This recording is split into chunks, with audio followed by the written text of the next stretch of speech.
What is good, MexitPlanners? When we first moved to Merida almost 6 years ago, I thought house hunting would be simple. Find a home, sign the lease, and move your stuff. But what I've learned after 5 houses is this: moving to Mexico is about way more than just finding 4 walls and a roof. It's about the neighborhood vibe, it's about finding a landlord who cares for their property, and it's about making peace with the fact that everything will not always go as planned. In today's video, I'll break down the lessons we learned about finding the right house in Merida for you, avoiding problematic landlords, and handling the emotional roller coaster of moving your family in a foreign country. Let's get it. We've lived in Merida now for almost 6 years, and in that time, we've called 5 different houses our home. When we arrived, we started out in a long-term Airbnb in Centro, which is downtown Merida. It was one of these beautiful old colonials in the neighborhood of Santiago, with the pool in the middle and the bedrooms in the back of the property, but that house definitely wasn't for us. We realized really quickly with a stroller, no car, and narrow sidewalks that Centro was not gonna be the ideal place for our family at that time. So we moved north, closer to where our daughter's daycare was. The second long-term Airbnb was in the Benito Juarez Colonial, which was in the north and was perfect for that stage of our lives. We were new immigrants to Mexico who had just moved from Atlanta to start this new adventure as permanent residents. That house was called on Airbnb the Greenhouse and had an amazing garden, which really spawned my affinity for a nice garden here in Mexico. Looking back on our time at the Greenhouse, it was filled with great memories, and the owners of that home are some of our closest friends to this day. Pro tip for anyone beginning your moving journey here in Mexico, there is a section of Airbnb for long-term rentals. It's airbnb.com/sublets, SUBLETS. That's where you can find all the homes that specifically have rates dedicated for long-term rentals. Also, many folks find staying in a long-term Airbnb to be easier to start your transition. That's been my recommendations for my clients that I've helped move for years. Start with the Airbnb and then figure out where you want to be based on the neighborhoods and the houses available at that time. Now, I will tell you that a long-term Airbnb is going to be a little bit more expensive than just renting a place outright because, of course, you don't need to bring anything other than your personal belongings. But one of the advantages of staying in a long-term Airbnb is if you like the property and the owner, many folks have been very successful at converting a long-term Airbnb into a standard rental with the owners. So you get to kind of try out a house, see if you like it. You don't have to buy new furnishings and things of that nature. And if you're able to convert it to a long-term rental, that's a win-win for both of you guys. Now, our third house was our first real long-term rental. And what I mean by real long-term rental, that's where we went through the entire process of finding a place, signing the lease, and doing all the things that you need to do in order to get a house up and running here in Merida. From the Greenhouse, we learned that we love the neighborhood of Benito Juarez in this part of North Merida. The Benito Juarez community is a smaller colonial or neighborhood in the north part of Merida inside the perimeter that borders the neighborhoods of Campestre, San Ramon Norte, and also Villas La Hacienda and Montes de Ame. So where I am right now is in a colonial that is in what is considered the north of Merida, or the Golden Zone. And this Golden Zone consists of all of the neighborhoods such as Montes de Ame, Montebello, Monte Cristo, and etc. As I said a long time ago when I made the connection with my name Monty and the fact that all of these good communities have the name Monty in it, if it's named Monty, it must be good. Our next home was in the neighborhood of Villas La Hacienda. I would say it's my second favorite neighborhood in the city behind Colonial Mexico. Now, this was our first real long-term rental in Mexico, which meant contracts and things of that nature and deposits, because the other 2 houses were long-term Airbnbs. Now, we signed our lease, bought furniture, and set up our second home while still having our house back in Atlanta. We were fortunate to be able to help a friend out who needed to leave urgently, and she had just bought brand new furniture. So we were able to buy a lot of her furniture. In fact, the story couch is the sofa that we bought many, many years ago from that friend. We actually had the furniture before having a place, right? Before finding a long-term rental, which meant we had to do storage. And I will tell you, surprise, surprise, storage here in Merida is way more expensive than it is in the United States. So they have storage facilities, many of them, I don't know of any of them that are climatized. They're all unclimatized. And for a really small space, you pay quite a bit of money, several $100s for a very small space. So keep that in mind if you're planning to buy things that you don't want to be storing those things for a really long time, maybe 30, 60 days at the most. But storing here can be pretty expensive, and that was over 5 years ago. The other thing that was interesting is not only did we buy furniture and store it, but we also still had our home back in Atlanta full of stuff. So the furniture that I'm sitting on now was actually the outdoor patio furniture on my deck. Fast forward to the time we sold our house in Georgia. That's when our MexitPlans took a major shift. After blessing friends and family with some of the things in our home, we decided that it would be better for us to bring our high quality patio furniture and things that would just last forever here to Merida, because it's super hard to find furniture here in Merida and get it in a timely fashion. But with more stuff came the need for more space, which led us to house number 4. Our 4th house was much larger than the previous 2. It had 5 bedrooms, 6 bathrooms, a pool, front and back gardens, and room for 4 cars in the driveway. It was completely walled in, so completely surrounded by a 15-foot wall on the corner in San Ramon Norte. This new house had plenty of space to hold all of our things, but it definitely needed some work and was a little outdated. You know, the first 3 moves were super light and easy. We had a few suitcases, some furniture. We called a fletes, which is a guy on a truck to move our stuff from the storage facility into our house in Villas La Hacienda. And we took a couple of Ubers to move our suitcases and rode our bikes over to our house in Villas La Hacienda. Now, the 4th move was a full production with boxes, moving trucks, and movers, having to lift this metal patio furniture over the roof in order to get into the garden because it was too big to fit through the small doors. Now, that house was our home for 4 years, but over time we noticed that the owners didn't have the resources to do the maintenance necessary to maintain a home of that size. After 4 years, despite all the money that I spent fixing things, the house started to fall apart. And even when I brought it up to the owners and offered a solution, they never followed through. Eventually, we realized it was time to move on and to find a new place, even though we were very comfortable in our existing situation. But here's the thing about comfort. Change is always difficult. It's never easy, no matter what you're changing or going through. It's gonna be difficult. And normally when there's an opportunity for change, there's an opportunity for growth. And so you typically have to grow up or get out of your habit or comfort zone in order to experience that growth.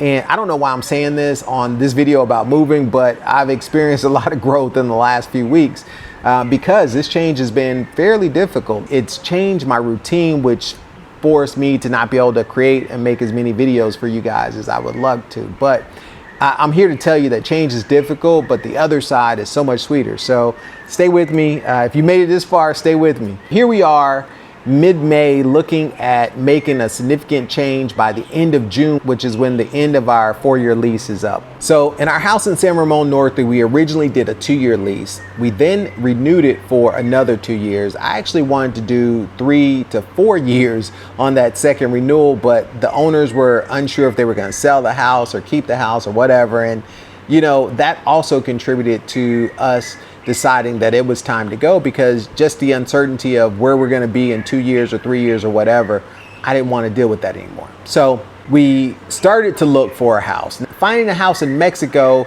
is very different than finding a property or a house in the United States. There typically isn't any type of central MLS system or multi-listing system where you can go and just pull up all the houses. In fact, what rules here is going to be, say, renta signs or say venta signs, for rent or for sale signs, posted on the house, on the property, and they're going to be tied to a WhatsApp phone number or WhatsApp contact. You might get a website, you might actually get a Facebook page, but very rarely are those websites or Facebook pages updated in real time in order to tell you what's available. So you could start your search on a website, but you may go buy a property and that property has been gone for 6 months. The other thing with finding houses, you know, online is that, or even on Facebook, is that there are a lot of scams where people posting other people's property saying they're going to rent it to get your deposit. So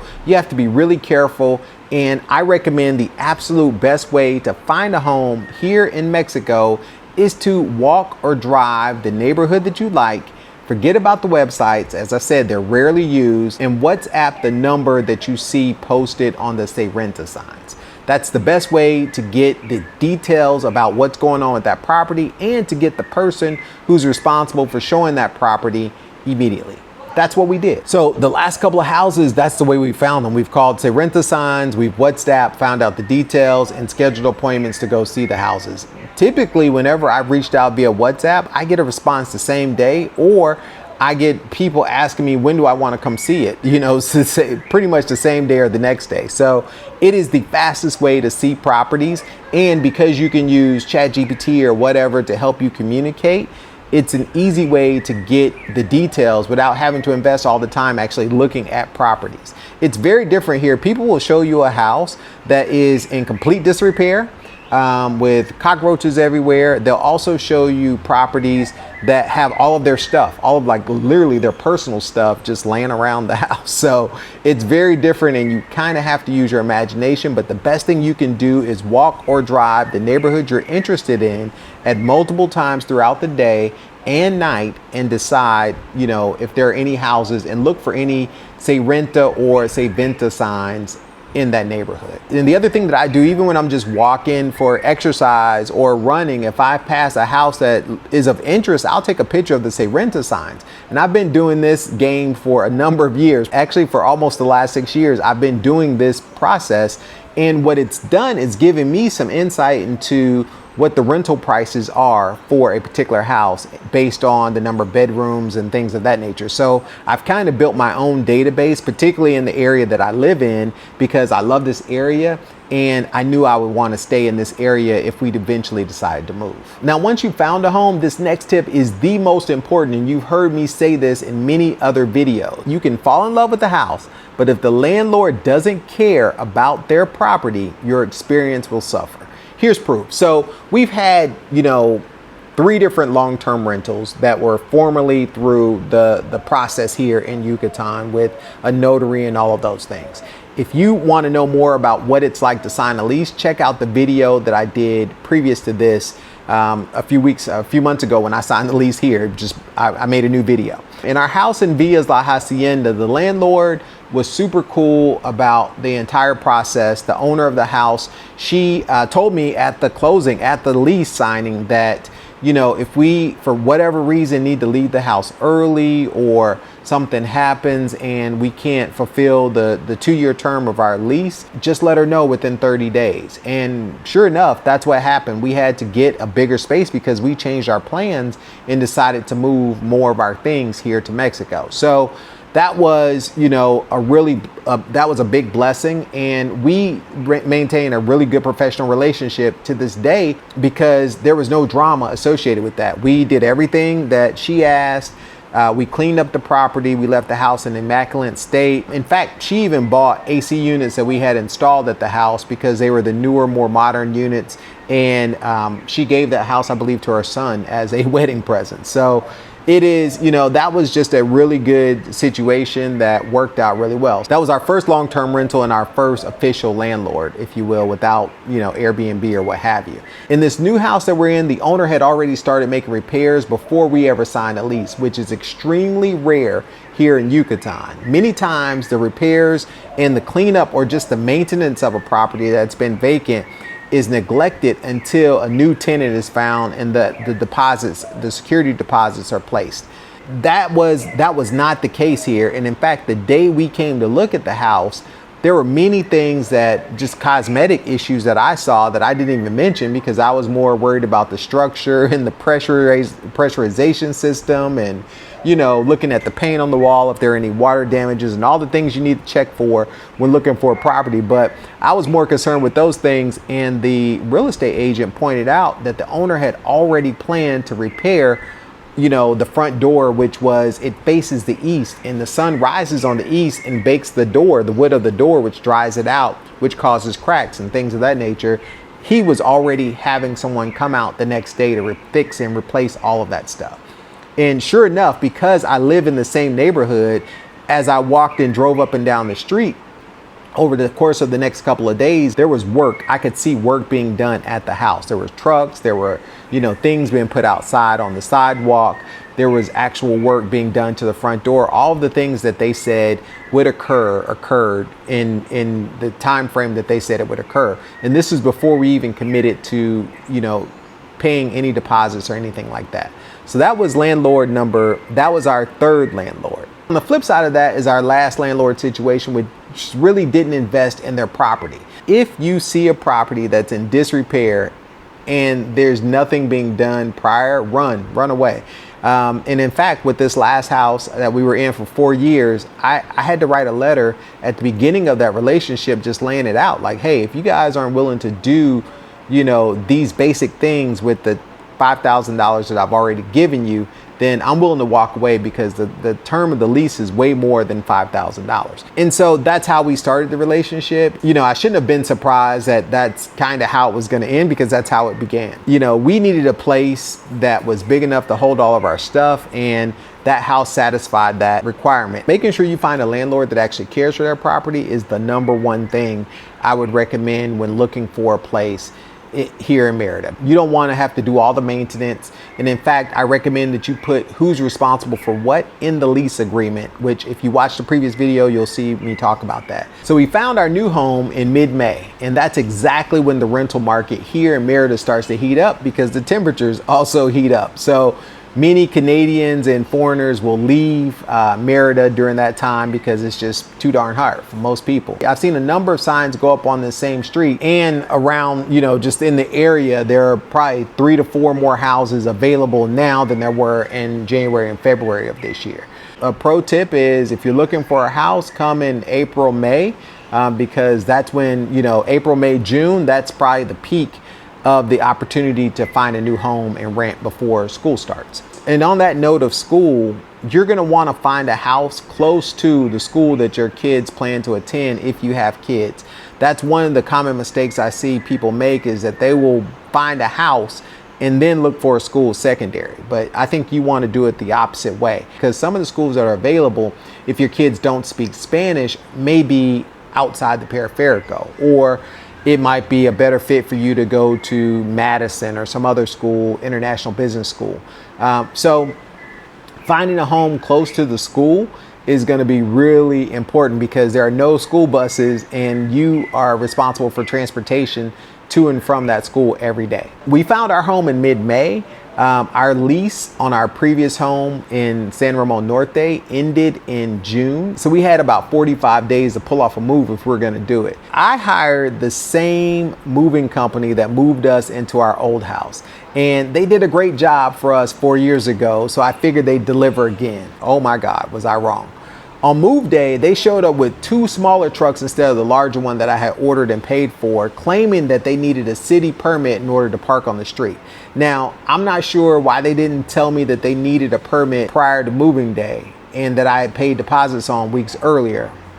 I'm not sure why that didn't occur, but on moving day, I really didn't have a choice. It was either move that day or in 2 smaller trucks, or don't move at all.